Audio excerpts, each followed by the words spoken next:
There was once a guy living in our neighborhood named Jimmy. He got picked on a lot for being a confident and funny guy.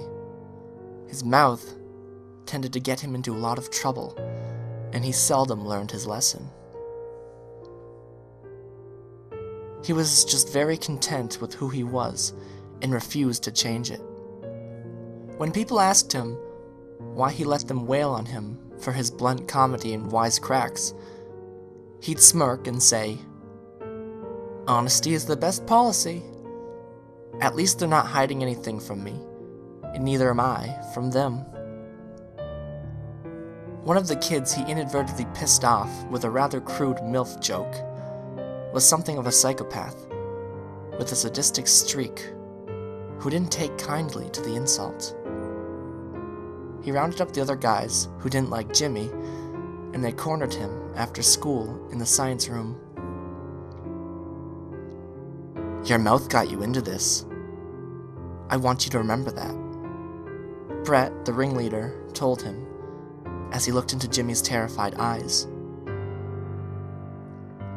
They grabbed some formic acid stored in the lab and threw it in his face. They stood around and watched him scream in agony as it ate through his flesh, before screaming and running out, pretending to be concerned and wanting to help him. When the paramedics arrived and were taking care of Jimmy, the principal asked the boys if they knew what happened.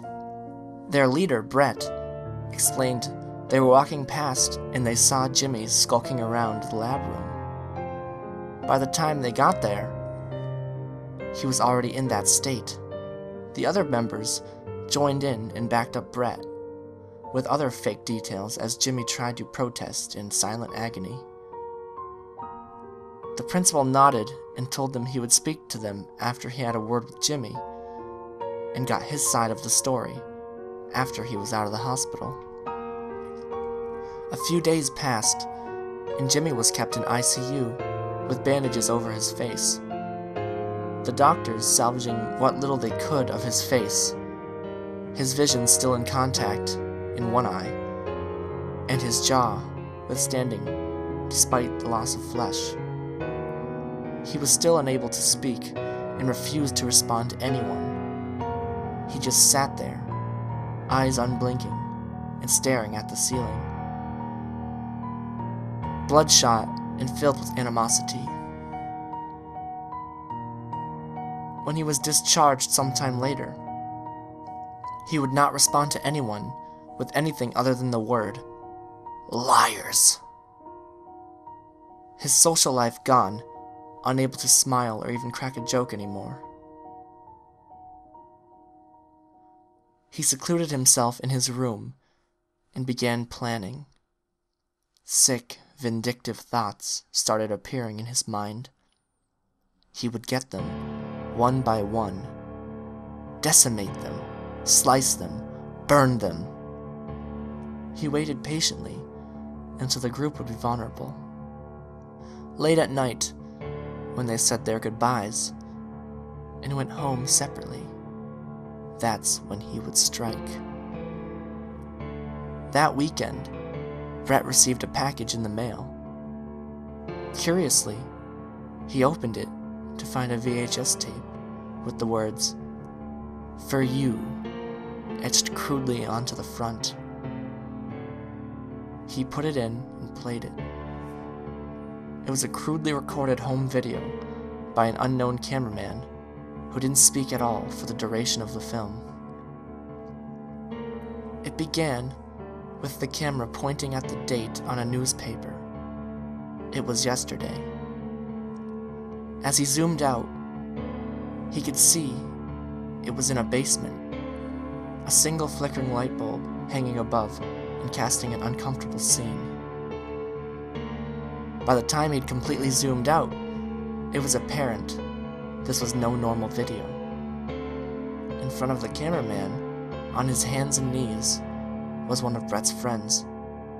He was naked, a dirty blindfold around his face, and a crude gag in his mouth.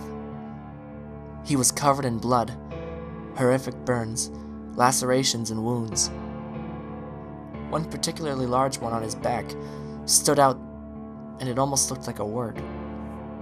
The cameraman, with gloved hands, took the gag out of the crying boy's mouth, and immediately he begged to go home. Please let me go, man.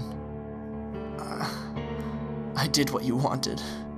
Oh God, Jesse, Mike, Keith, you made me butcher them. I just want to go home, man. Please. I'm sorry, guys. I'm so sorry. He kept repeating it over and over, rocking back and forth as he did so. Brett's legs began to shake, and he felt the bile rise in his stomach. He could see the burned, mangled bodies in the background, the bodies of his friends. All of them had markings on their body, in deep, large cuts. The cameraman reached out for the boy's chin and lifted it up, encouraging him to stand. He did so obediently, as he was slowly led to the door off-screen, whimpering. Brett could see what had been cut into his friend's back now. It was the word, liar. The camera cut out temporarily. When it restarted again, they were no longer inside. They were instead in the cold snow on the outskirts of the woods, and it didn't appear to be the original man holding the camera anymore. It was Brett's friend. He was whimpering and shivering as he held the camera in one place for 30 seconds, pointing at some trees in the distance, hearing footsteps draw nearer and nearer. Where are you, man? You said I could go! You said I could go! The boy was screaming and crying, frightened out of his mind, as the sound of crunching snow drew nearer from seemingly every angle. It stopped. He turned around to see the mangled face of Jimmy. A horrifying howl blared through the speakers, and the words, "Liars," appeared before the tape abruptly stopped. Brett felt faint and darted to lock the front door, knowing what was coming.